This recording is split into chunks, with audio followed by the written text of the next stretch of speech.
¿qué tal? No saben qué gusto me da saludarles en este nuevo programa, un programa en el que construimos el éxito todos los días. 3 mismas preguntas, infinidad de respuestas en la voz de personas que todos los días trabajan por conquistar sus sueños. Mi nombre es Karina Martínez Vera y te invito a que nos acompañes. Hoy, ¿quién está con nosotros? Eduardo Carrión Muñoz.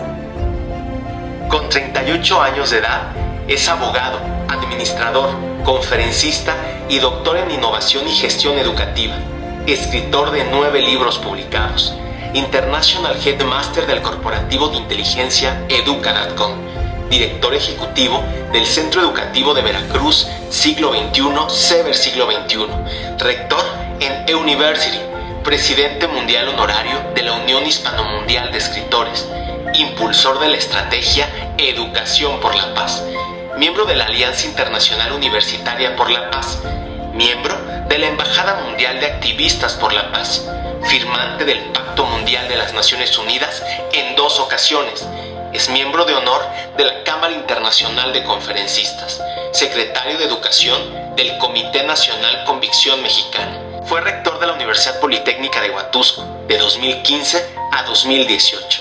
Él es Eduardo Carrión Muñoz. Le haré 3 preguntas. ¿Conoce sus respuestas? Comenzamos. Y es que bueno, sin más preámbulos, le doy la bienvenida a nuestro invitado del día, mi querido Eduardo Carrión. ¡Bienvenido! Gracias, Cari. Qué gusto. Primero, felicidades de este programa, de esta iniciativa, que estoy seguro todos vamos a aprender de todos y nos va a inspirar a poder construir más sueños. Esa es la idea, justamente. ¿Cómo estás? Bien, nervioso. Nervioso porque acuérdate que son 3 preguntas y una sorpresa que por acá. A ver, ¿qué te parece si arrancamos? Primera pregunta.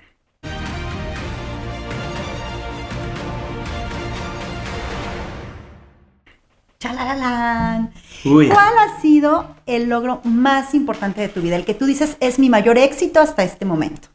Creo que mi mayor logro ha sido tomar decisiones estratégicas en momentos complejos y eso se resume.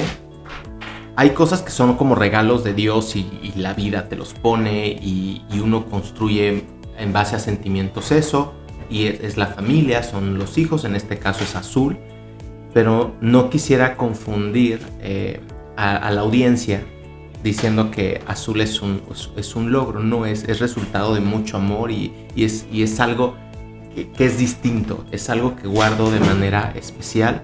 Creo que uno de mis más grandes éxitos ha sido poder de la nada construir un sueño como hoy lo es Inteligencia Educa, y dimensionarlo así de grande como algún día lo pensé, ¿no? Como con alianzas con países. Sí, o sea, yo supe desde siempre que mi onda iba por la cuestión educativa y pensaba en que si yo fuera director de una escuela, si yo fuera... Y entonces cuando la vida me da la oportunidad de tener la rectoría de la Universidad de Huatusco, dije, sí es la educación, sí encontré todos los vacíos y lagunas que había en el proceso educativo y dije, los voy a cambiar acá. Pues al ser un sistema público era muy complicado cambiar un modelo que además ya no funciona desde hace más de 50 años. Y dije, bueno, hagamos lo propio. Y bueno, lo propio ha costado cerca de 8 años, pero ahí va, estamos conectados con 40 países, tenemos más de 1500 alianzas estratégicas y hacemos de todo. ¡Qué maravilla! Y a ver, esta construcción de sueños también seguramente te ha traído grandes caídas, tropiezos. Segunda pregunta.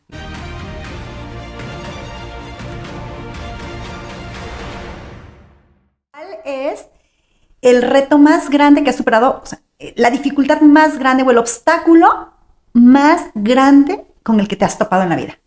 Cuando yo tenía 17 años, y esto lo he contado en varias ocasiones, mi papá falleció en mis brazos, y tomar la decisión a partir de su muerte es como muy curioso. Su muerte se convirtió en el día 1 de mi vida. Cuando él no estaba, y en este vacío de adolescente, y en esta pérdida y en el duelo, y yo siendo un chavo de Gutiérrez Zamora, y que en aquellos años Gutiérrez Zamora no era tan famoso como ahora, ¿no? Lamento que sea por el tema de seguridad, pero pues uno decía Gutiérrez Zamora y hasta tenías que explicar por dónde estaba. Ajá. Y entonces, siendo un joven muy inquieto en la escuela, siendo un chavo muy entregado a lo que hacía, yo para ese entonces ya tenía más de 200 premios nacionales, estatales.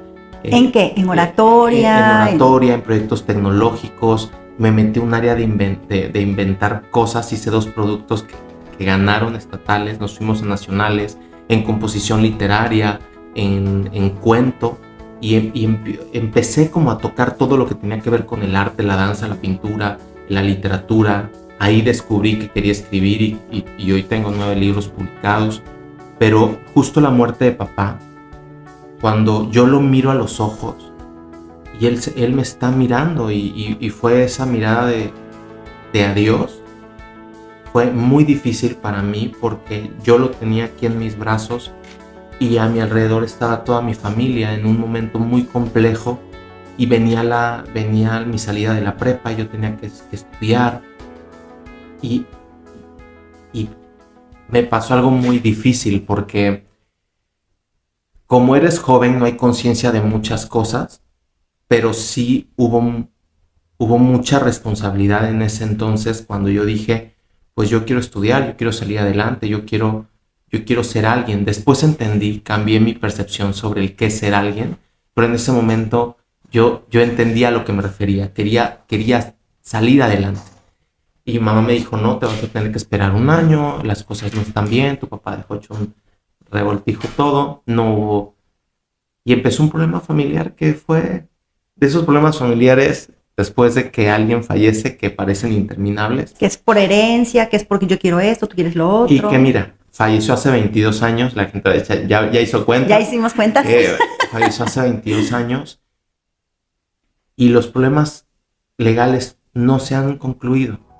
Y si yo hubiera esperado el tiempo que mi mamá me pedía, que era 1 año para poder incorporarme a la universidad y demás, y entonces un día le dije, me voy, quiero estudiar. Y ella me dijo, no me puedes hacer eso, porque estábamos pasando un momento bien difícil en la casa. Un mes antes de que muriera mi papá, murió mi abuelo, el papá de mi mamá. Entonces para ella era un golpe doble, su papá y su esposo de 50 años. Entonces pues yo le dije, yo me voy, y llegué a Jalapa con la ayuda de mi directora de la prepa, que aún vive, la doctora Isabel Sánchez Lima, a quien yo le agradezco muchísimo. Pero ¿por qué fue un momento complejo? Por el duelo, por la toma de decisiones, por tus sueños. Yo llegué a Jalapa a vender dulces al Parque Juárez, a los tecajetes. Yo todos los días me ganaba mi dinerito así, después limpiaba un consultorio, me pagaban 30 pesos diarios. Y cuando empiezas porque hubo muchos momentos de ¿por qué lo haces, no? O sea, ¿para qué lo estás haciendo? Podrías haberte esperado. Estar en casita, comiendo calientito. Cómodo, ¿no? Cómodo dentro de la incomodidad, pero claro, cómodo. Y decidí desafiarlo todo. Llego a mi casa 1 año después de que no tenía contacto con mi familia, porque además todos se quedaron, pues estaban muy molestos con mi, pues no sé si irreverencia, pero sí con mi decisión. Y llegué y entré y les dije, hola. Y me dijeron, ¿qué haces aquí? Y yo dije, es que voy a ir a Australia. Y entonces llegué con una lata y empecé a botear en mi pueblo porque iba a representar a México en Australia. Y si yo no hubiera tomado la decisión cuando murió mi papá de decir, quiero hacer algo, quiero salir adelante, yo no hubiera sido tan persistente en la carencia, en buscar aliados, en buscar... Y ahí la política se convirtió en un brazo importante para mí. Entonces, ese fue el momento porque era el niño que perdía a su papá y que tenía esta necesidad como hijo de un poquito más, ¿no? Un poquito más, me hace falta un poco más. Y en esa pérdida construir toda la historia hasta el día de hoy. Ahora, tercera pregunta, Eduardo.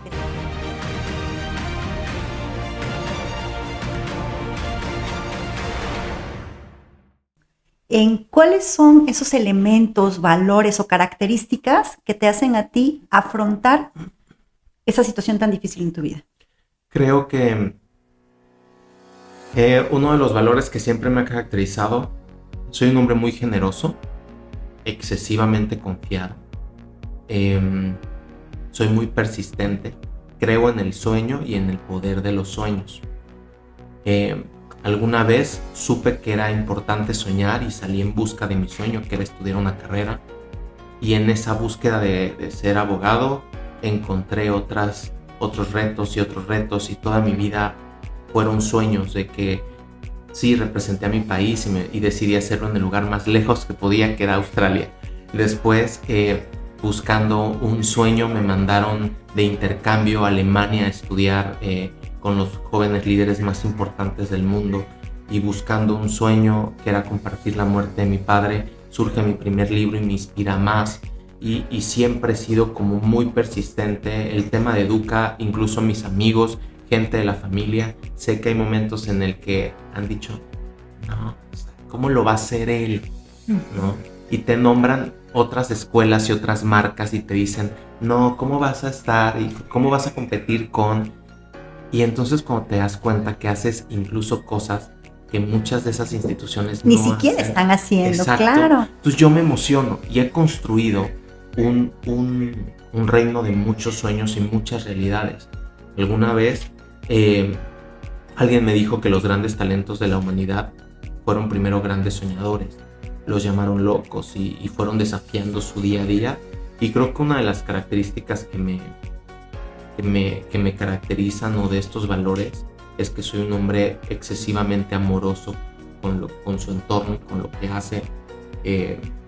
Busco ser amoroso con todos pues lo que me rodea, y eso en consecuencia me hace sufrir muchas traiciones porque confío en la gente. Si soy alguien que le duele cuando te traicionan. Y ha habido muchas traiciones, y cuando uno voltea atrás y dices, ¿por qué? O sea, bueno, pues muy sencillo, uno va permitiendo porque uno confía. Y cuando me dicen, pues a ver si a partir de ahora te vuelves más cabrón, ¿no? Y yo digo, es que no lo sé, o sea, mi personalidad es esa y yo quiero seguir confiando en la gente. Yo quiero, porque alguien confió en mí cuando yo no tenía dónde dormir, cuando alguien confió en mí cuando yo no tenía dónde estudiar, y así fui construyendo mi historia con almas y personas que dijeron, va, Eduardo, creo en ti, o le apuesto a tu sueño, o al menos me daban un apapacho y eso era suficiente para seguir. Entonces, sí, soy un hombre generoso, soy un hombre muy aferrado, soy muy dedicado. Creo que la constancia y la disciplina forman al éxito. Uno tiene que hacer el hábito. Cuando me preguntan que cómo se logra ser exitoso, yo digo, no sé si soy exitoso, pero sí he hecho del éxito un hábito, y busco ser muy disciplinado en mi vida para poder desafiarme y alcanzar la más grande conquista, que es la persona, ¿no?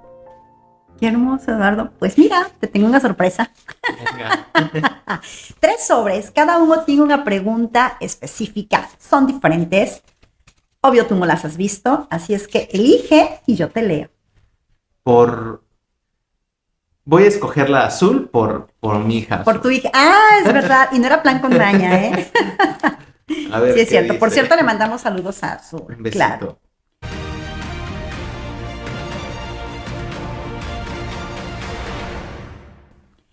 A ver, pregunta. ¡Chalalán!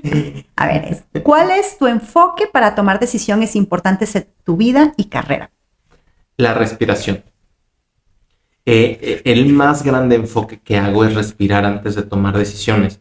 Cuando viene uno de golpe tras golpe, tras golpe, tras decepción y todo esto, y que no quiero que suene dramático, porque por cada una de estas caídas ha habido 100,000 bendiciones, pero estamos hablando como del contraste.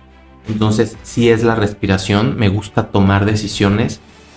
Difícilmente soy alguien que se encabrita aquí y sí, como todo ser humano, me llegan, me alcanzan, pero cuando voy a tomar una decisión, siempre lo hago con la cabeza totalmente fría, no reacciono caliente y siempre pienso en el entorno, ¿sabes? A veces creo que la gente Si hoy amaneces con el pie izquierdo, pues vas deseándole que a todos les vaya mal ese día y anda uno de malas. Y yo puedo levantarme con el pie izquierdo y hago que toda la gente vea mi lado derecho, porque pues nadie tiene la culpa, ¿no? Al final uno es responsable, pero sí, tomo decisiones siempre basado en una respiración oportuna. Me guío mucho en una fórmula a la que yo llamo el cerebro en la palma de la mano, donde creo que todos tenemos un cerebro cocodrilo, que es muy pequeño, un cerebro león, que son nuestras emociones, y siempre que estoy un poco alterado, mi disciplina es respira profundo 5 veces y activa y enciende tu foco personal, que es la neocórtex, ¿no? Y eso me ayuda mucho. ¡Qué maravilla! Porque además me encanta que hemos estado hablando a lo largo de tu entrevista de estas caídas, de estas situaciones difíciles y de dolor, y efectivamente no desde un enfoque de dramatismo, sino del enfoque de la resiliencia y de cómo de esto aprendemos y cómo de esto salimos adelante y cómo de esto nos fortalecemos. Sí, mira, la gente por lo regular cree que es que si no me hubiera pasado todo esto en mi vida, yo habría logrado, o si no me hubiera pasado, y estamos culpando y responsabilizando al entorno. Sí, yo tomé una decisión y me eché encima, si tú quieres, en ese momento a toda mi familia, pero yo sabía que a la larga iba a tener una consecuencia, que era escribir mi propia historia. Y esa historia no puede tener como excusa lo que otras personas hicieron o decidieron por mí. Entonces, sí, ha sido difícil, pero ha habido muchas bendiciones y eso a mí me encanta. Porque si no se hubiera dado aquel primer sueño, desde el momento que estás llenando esas bolsitas con la fe de que alguien te las compre, ya desde el momento que alguien te la compra estás del otro lado, porque empieza a moverse tu energía. Y me gusta pensar siempre en ese Eduardo. O sea, mi vida ha tenido momentos de gran gloria porque he estado en un mundo político y social con personalidades que sí cambiaron o impactaron en la historia de este país. O sea, me tocó como muy joven estar ahí en ese contexto de personalidades y de poder en todos los sentidos. Y nunca se me olvidó ese Eduardo. El Eduardo que está abrazando a papá, el Eduardo el de los dulces, el que llegó a Australia con 50 pesos, pero conquistó ese sueño. O sea, este Eduardo que fue desafiando paso a paso y que sí hubo momentos de ya no puedo, ya no quiero, pero cuando la vida, como lo decía al inicio, Dios te da una hija como Azul, y eso lo dirán todos los padres de sus hijos, pero Azul es una extensión de mi alma, de mi ser y de mis emociones. Y yo la veo y cuando sonríe digo, sí, ese es el Eduardo que sonríe. Y yo puedo estar a veces deprimido porque he tenido momentos muy oscuros y la veo sonreír. Y digo, sí, ahí está. Esta es mi... Me regresa a mi centro. Qué maravilla, Eduardo. De verdad te agradezco mucho. Gracias. Que nos hayas destinado este tiempo, que hayas abierto tu corazón para compartir con nosotros pues parte de tu experiencia en la vida, que estoy segura son granitos que ayudarán a muchas personas a germinar con éxito en sus vidas. Así es que muchas gracias. Yo me quedo con esta parte de escribe tu propia historia. Te espero la próxima semana en un siguiente programa. Bye, bye. Bye, bye. ¿Cuáles serían tus respuestas? Comparte con nosotros, escríbenos, yo te leo. ¿Cómo inspiras tú al mundo? Acompáñanos la próxima semana. Recuerda que te estaré esperando. Hasta pronto.